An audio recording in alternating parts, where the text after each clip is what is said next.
The Galactic Council Chamber was the largest structure ever built in known space.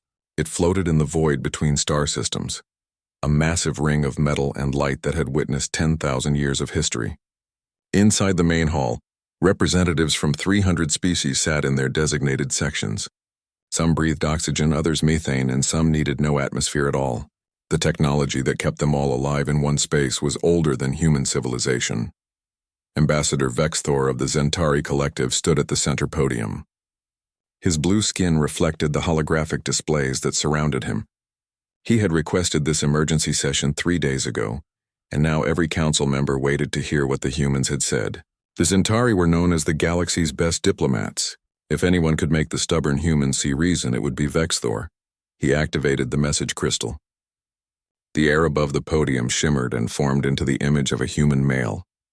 He wore a dark blue uniform with silver insignia on his shoulders. His hair was short and black, his eyes were brown, and his face showed no emotion. Behind him, through a viewport, the blue and white sphere of Earth rotated slowly. The human spoke clearly, and his words were translated instantly into 300 languages. His name appeared in the display. Captain Jake Morrison of the Terran Defense Fleet. He was not a diplomat. He was a soldier. That fact alone made several council members shift uncomfortably in their seats. Jake Morrison's message was brief. The Galactic Council had sent demands to humanity 6 months ago.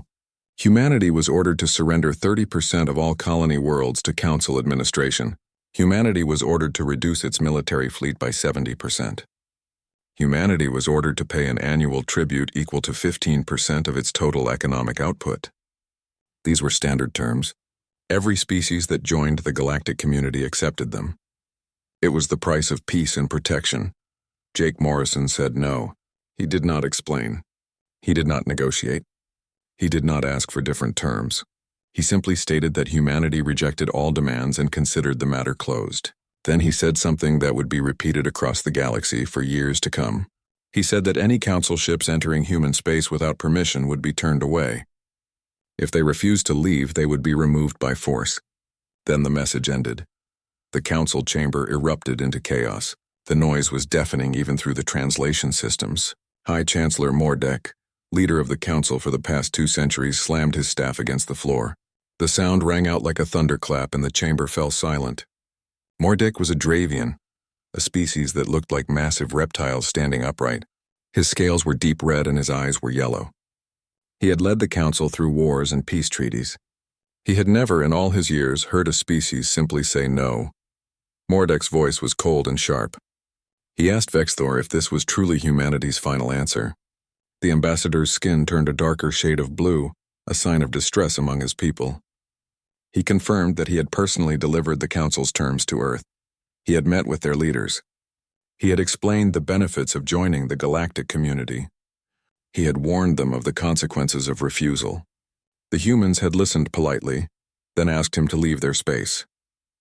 3 days later, they sent this message. Trade Minister Plix spoke next. Plix was a Geltharian, a species that looked like living liquid contained in a transparent membrane. Their voice bubbled and popped through the translator. Plix wanted to know how this was possible.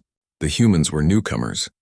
They had only developed faster than light travel 70 years ago. They had only 12 colony worlds. Their technology was primitive compared to most council species. How could they possibly think they could refuse? Commander Zal then rose from his seat. The Vorath commander was nearly 3 meters tall, covered in thick armor plating that was part of his biology. The Vorath had served as the council's military arm for 5,000 years. They were the reason species accepted council terms. Zaldan's voice rumbled like distant thunder. He said the answer was simple. The humans did not understand their position. They needed to be educated. He volunteered to take a fleet to human space and demonstrate the council's power. Once the humans saw what they faced, they would beg to accept the original terms.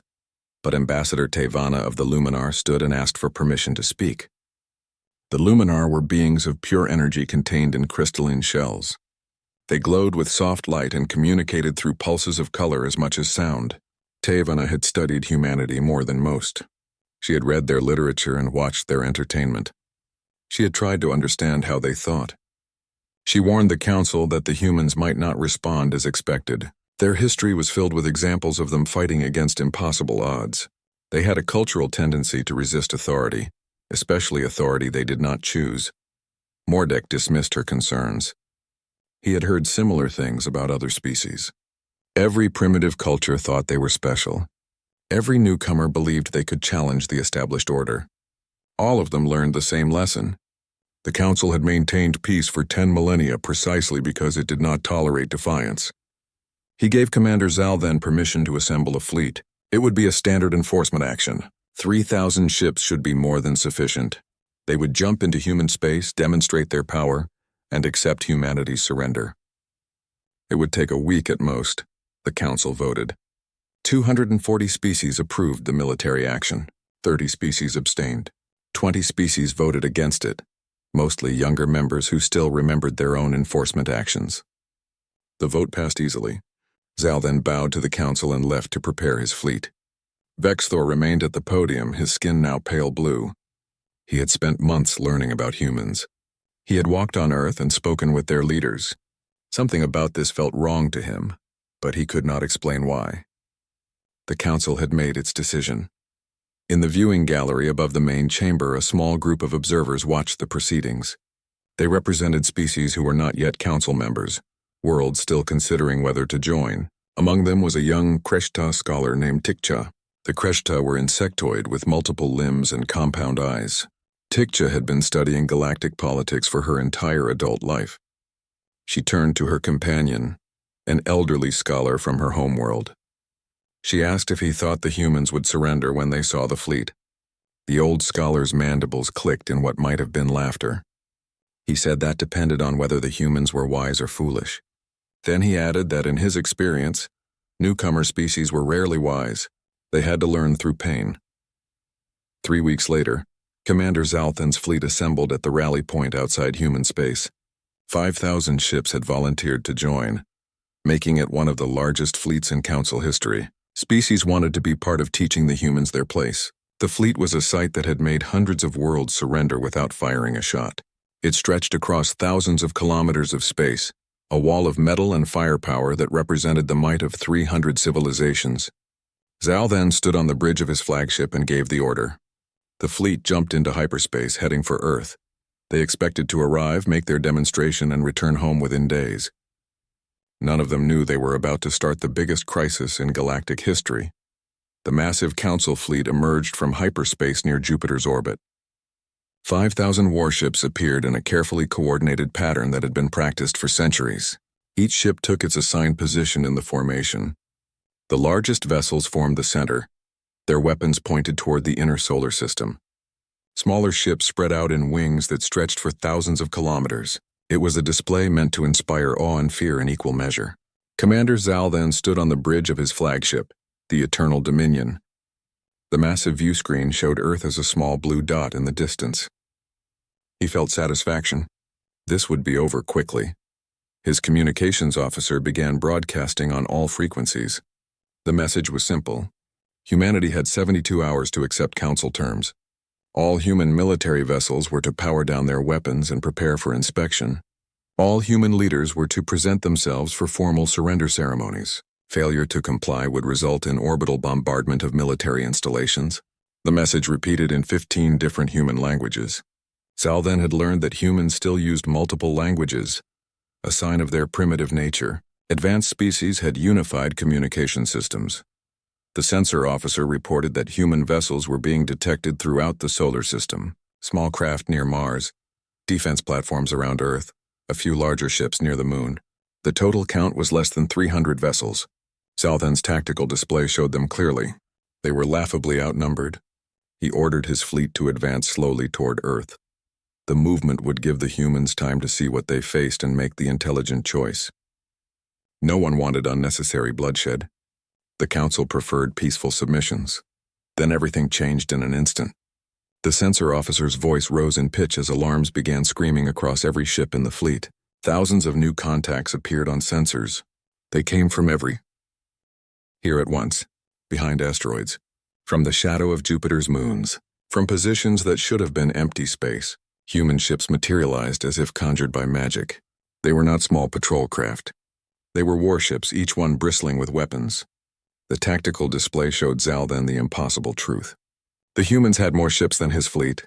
They had been hiding in his sensor blind spots. They had waited until his formation was fully committed. Now they had him surrounded. The human ships opened fire without warning. No demands, no final chance to surrender, just weapons fire. Zaldan barely had time to order evasive maneuvers before the first impact struck his shields. But these were not energy weapons like civilized species used.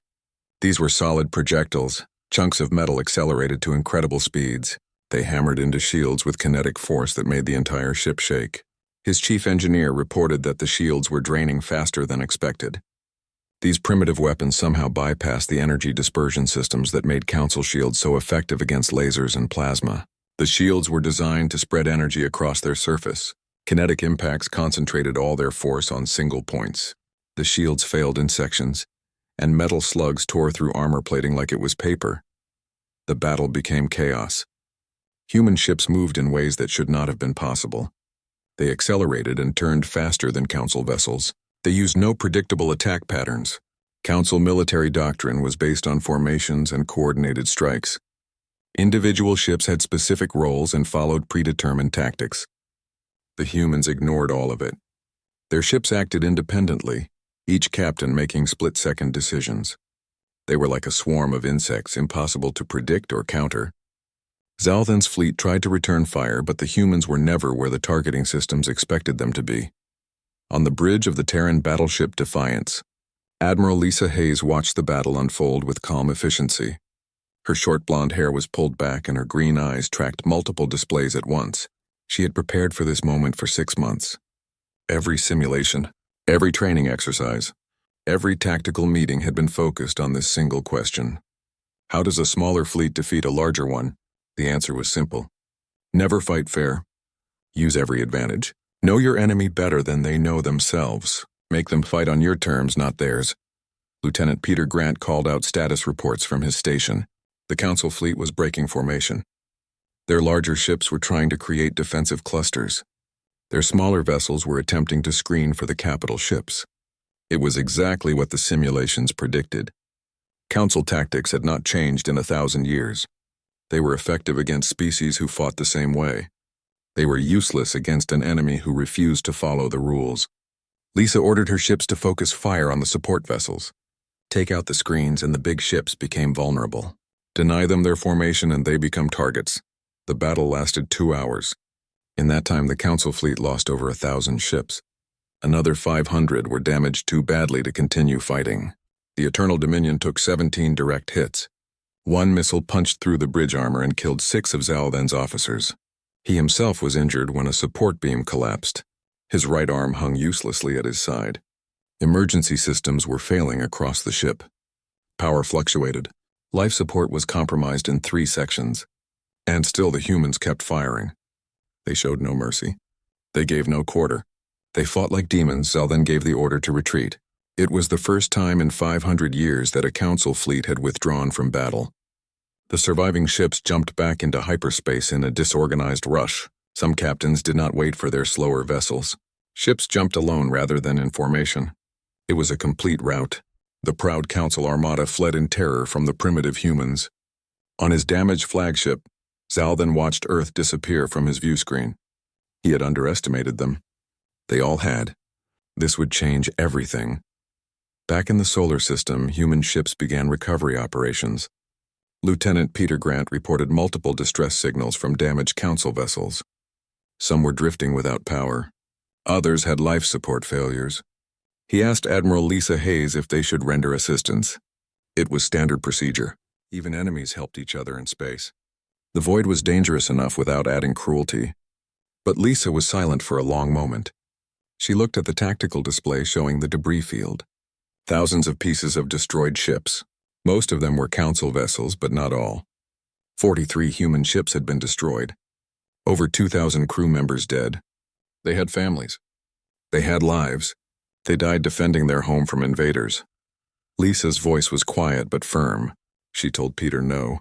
They would not help. The Council came here to conquer Earth. They came with threats and ultimatums. They opened fire on human ships defending their own system. Let them face the consequences of their choices. Let them drift in the dark. Let them send distress signals that no one would answer. Let them remember what it costs to threaten humanity. Her officers looked uncomfortable, but no one argued. They understood her reasoning even if they did not like it. War was not supposed to be comfortable. It was supposed to be terrible. Terrible enough that people think twice before starting one. The council ships that could still move limped away.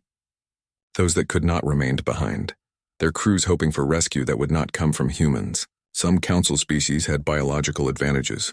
They could survive in vacuum for hours. Others could hibernate to conserve oxygen. A few could eat almost anything, even their own dead if necessary. They would survive until their own people came for them.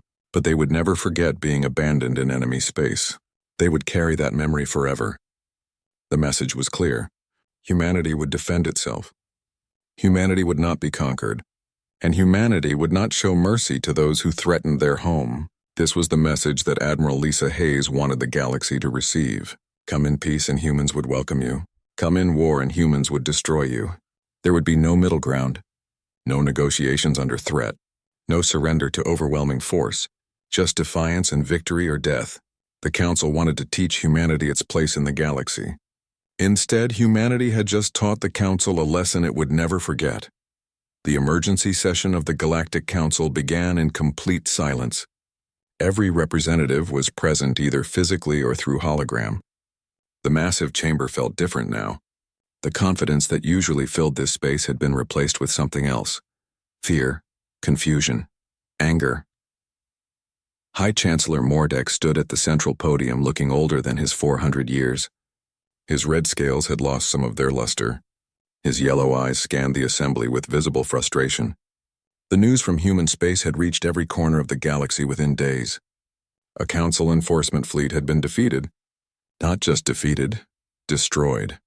The greatest military power in known space had been humiliated by a species that barely understood hyperspace technology. Commander, Zal then appeared via hologram from his medical bay.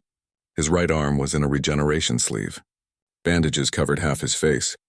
He had refused to delay his report until he healed. The Council needed to know what happened. His voice was steady, but everyone could hear the shock underneath. He described the battle in detail.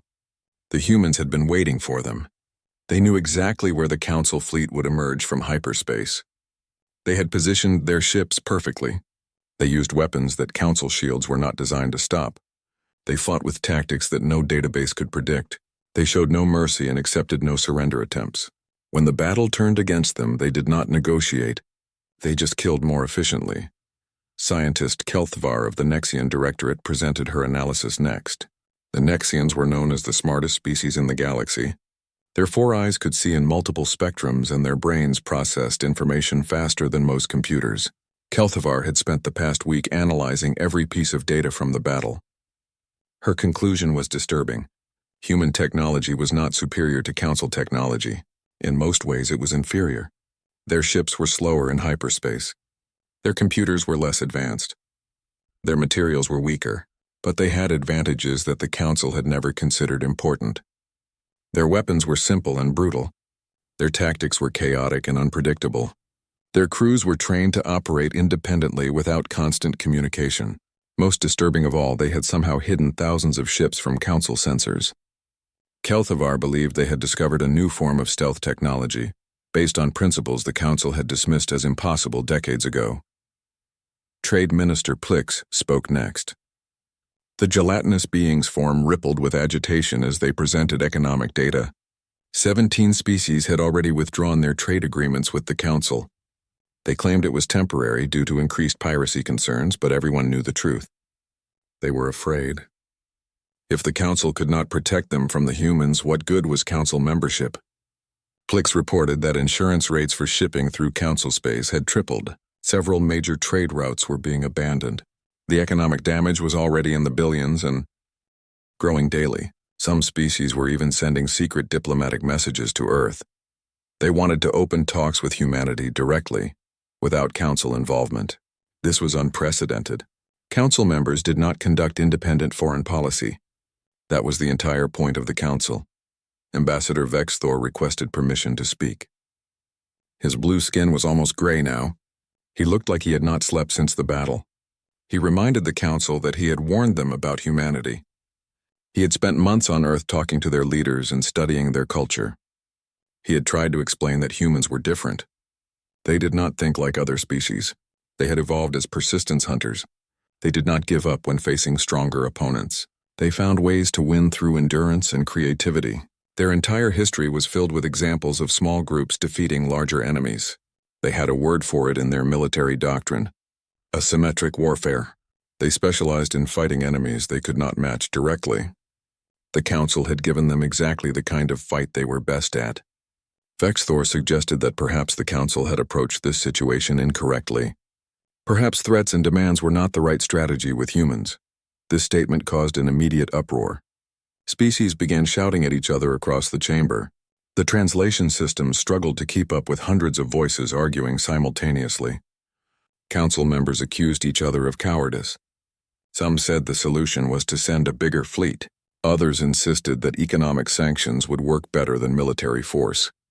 A few brave voices suggested that maybe the council should actually negotiate with the humans instead of demanding their surrender. These voices were shouted down by the majority.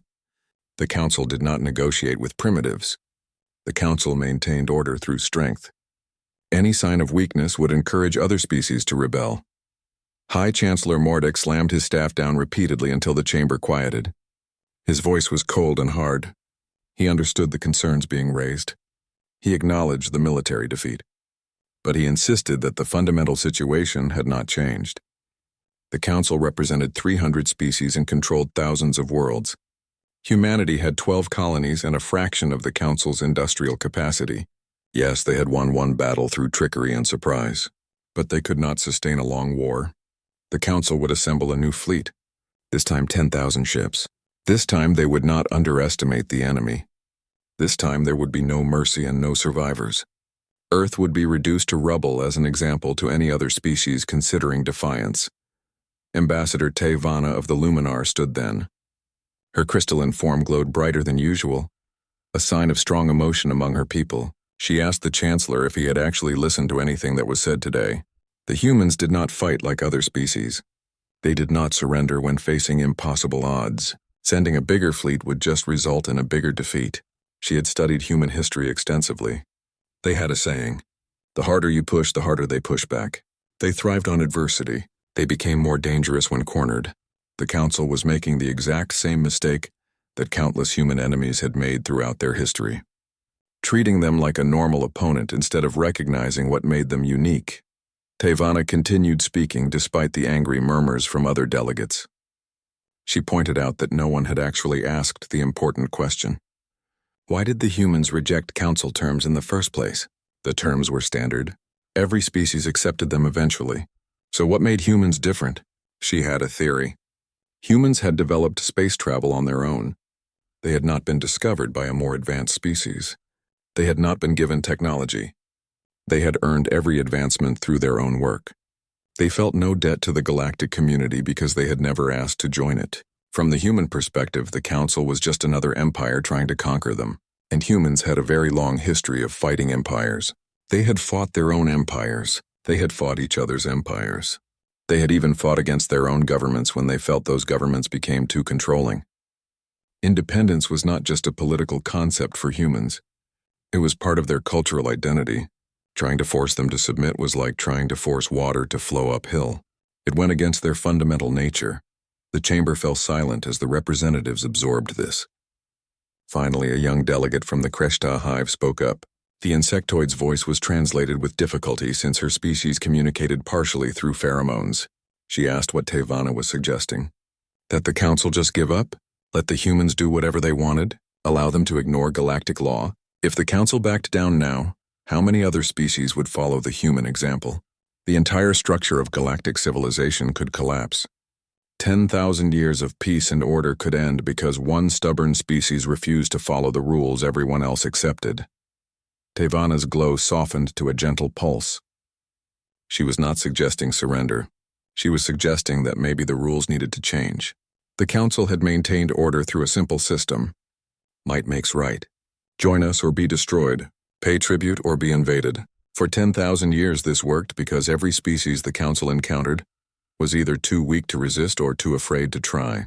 The humans were neither weak nor afraid. They had exposed a fundamental flaw in the Council system. What happens when a species is strong enough to resist but not strong enough to defeat the Council entirely? The current situation was unsustainable. The Council could not conquer the humans without massive losses, but the humans could not expand beyond their current territory without fighting the Council. Both sides were locked in a stalemate. The only way forward was to find a new approach, an approach that had not been tried in millennia. Actually talking to the humans as equals instead of subjects. The secure bunker beneath Geneva had been built during the last World War, back when humans only fought each other. Now it served as the meeting place for the Terran Council, the group of leaders who made decisions for all of humanity. The room was simple compared to the grand alien structures humans had seen. Gray walls, a long table, comfortable chairs, screens showing data and maps. President Alan Carter sat at the head of the table looking tired. He had not slept properly in weeks. The weight of leading humanity through its first interstellar war was showing on his face. Around the table sat military commanders, intelligence directors, and civilian advisors. Each one looked equally exhausted. Director Sophie Blake of Terran Intelligence spoke first. She was a short woman with dark hair and sharp eyes that never stopped moving. Her job was to know everything happening in the galaxy. Right now, that job was nearly impossible. The Galactic Council was in chaos. Their deep space monitoring network had detected at least 20 species pulling back from Council space. Some were repositioning fleets to defend their home worlds. Others were opening secret communication channels with Earth. A few had even sent encrypted messages offering intelligence about Council military capabilities. The Council was fracturing and everyone wanted to be on the winning side. Or at least not on the losing side. General Marcus Webb cleared his throat. He was a large man with gray hair and a scar across his left cheek from an accident during flight training decades ago. He commanded all Terran military forces, and right now those forces were stretched to their absolute limit. He told the group something they already knew but needed to hear again. The victory over the Council fleet had been impressive. It had shocked the galaxy and bought Earth time. But it was also the peak of human military capability. They had used every ship they had, every pilot, every missile, every trick. There was nothing left in reserve. If the Council sent another fleet right now, Earth would fall. They simply did not have the resources to fight again so soon. Secretary of Defense Claire Morgan added more bad news. She was responsible for Earth's industrial capacity and logistics. The numbers were not good. Factories were running 24 hours a day producing ships and weapons. Raw materials were being extracted from asteroid mines at unsustainable rates. The economy was under severe strain. Civilian production had been cut to minimum levels. People were accepting shortages of basic goods because everything was going to the war effort. This could continue for maybe another year. After that, the system would collapse. They could not maintain this level of military readiness indefinitely. Something had to change. President Carter rubbed his eyes and asked the question everyone was thinking. What were their actual options? They could not surrender. The Council terms were unacceptable. Giving up 30% of their colonies meant abandoning millions of people. Dismantling their fleet meant leaving Earth defenseless. Paying tribute meant becoming a subject species forever. But they also could not win a prolonged war. The Council had too many ships, too many worlds, too much industry. Even if humanity won every battle, they would eventually run out of resources. So what was the third option? Dr. Henry Cross spoke up for the first time. He was humanity's leading expert on alien cultures and psychology. He had spent his entire career studying the few alien species humans had encountered before the Council. Now he was trying to understand 300 species at once. He was a thin man with messy brown hair and glasses he refused to replace with surgery. He always said he thought better with glasses. His analysis was both encouraging and disturbing. The Council, he explained, was not actually a unified government. It was more like a very old club with very strict rules. Most member species did not love the Council. They simply accepted it because the alternative was isolation or conquest. The Council maintained order through fear and habit. Fear of their military power. Habit because things had always been this way. But humanity had broken both of those pillars. The military power was no longer unbeatable, and the habit of automatic compliance had been shattered. Now species were asking questions they had not asked in centuries. Why do we follow these rules? Who benefits from this system? What if there was another way? Lieutenant Commander Patricia Hill, the youngest person at the table, asked what that meant for humanity's strategy. She coordinated communications between civilian and military leadership. She was good at translating between the different ways soldiers and politicians thought. Dr. Cross explained that humanity had accidentally started a revolution. Not a military revolution, a philosophical one. For 10,000 years, the galaxy had operated under one basic principle: might makes right. The strong rule and the weak obey. Every species accepted this because they thought it was the only option. Humanity proved it was not. By refusing to submit, humans had shown that resistance was possible. By winning the battle, humans had shown that the Council could be defeated. Now other species were wondering if they could do the same. The Council's real problem was not humanity's military. It was humanity's example. Director Blake leaned forward with interest. She asked if that meant they should be encouraging other species to rebel against the Council. Dr. Cross shook his head immediately. That would be too obvious and too dangerous. The Council would unite against a common threat. Instead, humanity needed to offer something the galaxy had never seen before: an alternative to the Council system. A way for species to cooperate without submission, equal partnerships instead of tribute and control. If humanity could create that alternative and make it attractive, species would leave the Council voluntarily.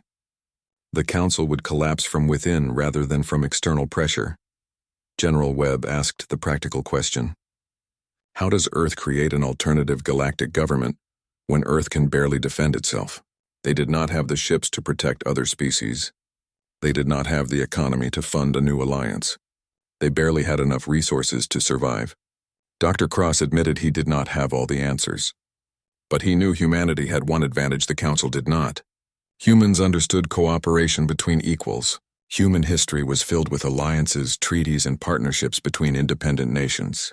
Sometimes those partnerships failed, but sometimes they created something stronger than any single nation could be alone. The European Union, the United Nations, the African Coalition, the Pacific Alliance.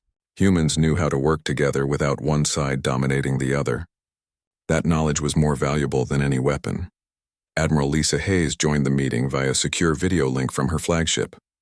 She had been listening to the discussion while managing fleet operations. Her face on the screen looked thoughtful. She pointed out that they were missing something obvious. The Council kept trying to contact Earth. Multiple times per day they broadcast messages demanding negotiations. Earth had been ignoring them. But what if that was a mistake? Not because Earth should accept Council terms, but because silence gave the Council too much freedom to control the narrative. Right now the galaxy only knew what the Council told them about humanity: that humans were dangerous primitives who attacked without provocation, that humans threatened galactic peace, that humans needed to be controlled for everyone's safety. Earth had not told its own story, had not explained why they refused Council terms, had not offered their vision for how species could interact differently. President Carter sat up straighter. This was the first idea that felt like progress. He asked what Admiral Hayes was suggesting. She explained that humanity needed to break its silence, not to negotiate with the Council, but to speak directly to the galaxy, explain human values, explain why submission was unacceptable, explain what humanity wanted instead, make it clear that Earth was not trying to conquer anyone. Earth just wanted to be left alone to grow at its own pace, and if other species wanted the same thing, humanity would stand with them, not as rulers, as partners. This message needed to reach every species in the galaxy, bypass the Council entirely and speak to the people. The room fell silent as everyone considered this. Finally, Secretary Morgan asked how they would even deliver such a message. The Council controlled most communication networks. They would block any transmission from Earth. Dr. Cross smiled for the first time in the meeting. He said they would not use Council networks. They would use the same method humans had used for centuries when facing censorship. They would smuggle it. Use the independent traders and merchants who moved between systems. Use the species who were already questioning the Council. Use the information black market that existed in every civilization. The message would spread slowly at first, but once it started spreading, it would be impossible to stop. Ideas were more contagious than any virus, and the idea that species could be free and safe at the same time was very contagious indeed. President Carter looked around the table. He saw tired faces, worried faces, but also determined faces. Everyone in this room had accepted that they might die defending Earth. But now they had something more than just defense. They had a plan, a long shot, a gamble that might fail spectacularly, but it was better than just waiting for the next council fleet to arrive. He asked for a vote. Should humanity break its silence and speak to the galaxy? Every hand went up. The decision was unanimous. Earth would tell its story. The council had tried to make humanity a cautionary tale about the price of defiance. Instead, humanity would make itself an inspiration for anyone tired of bowing to the strong. The revolution Dr. Cross mentioned was about to become intentional, and the galaxy would never be the same. 6 months passed in a strange silence. The Galactic Council continued to exist, but its authority was crumbling. High Chancellor Mordek issued orders that fewer species obeyed. Trade routes shifted as merchants avoided council patrols. Tax collection fell as worlds claimed economic hardship. The council tried twice more to send military forces into human space. Both times, Terran defense fleet ships appeared in overwhelming numbers and forced the council vessels to retreat without firing a shot. The truth was that many of those human ships were empty hulls with minimal crews, just enough to make them appear operational on sensors.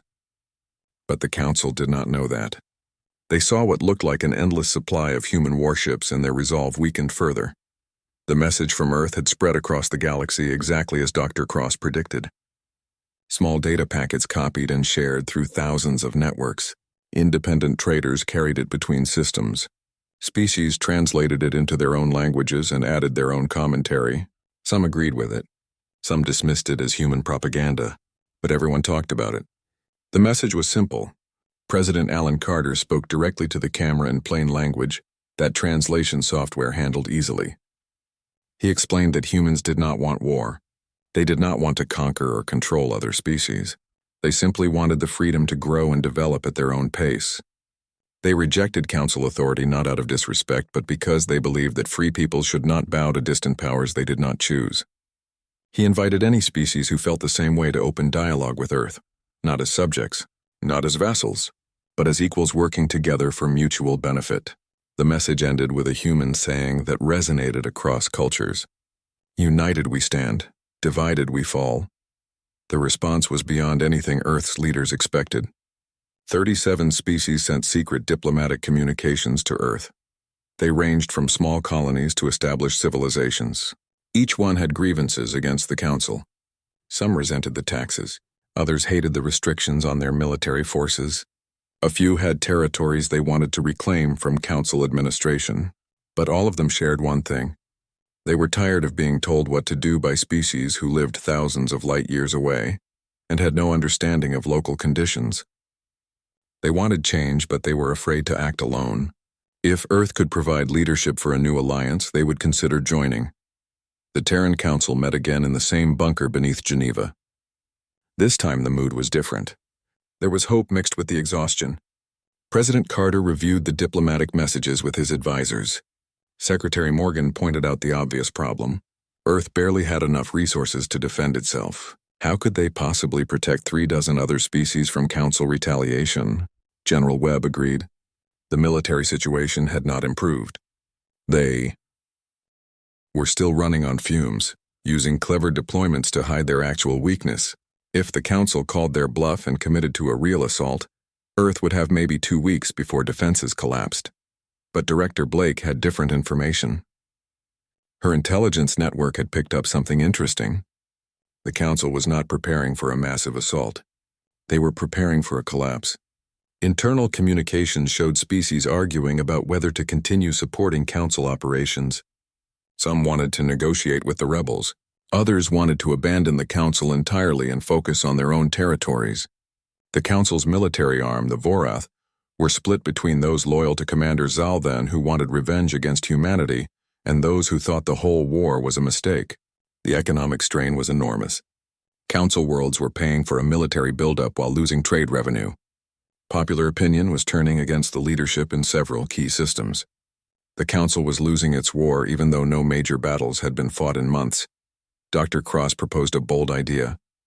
What if Earth did not try to protect the rebel species militarily, What if instead they created a defensive pact where each species contributed to collective security? Humans had the tactical knowledge and combat experience.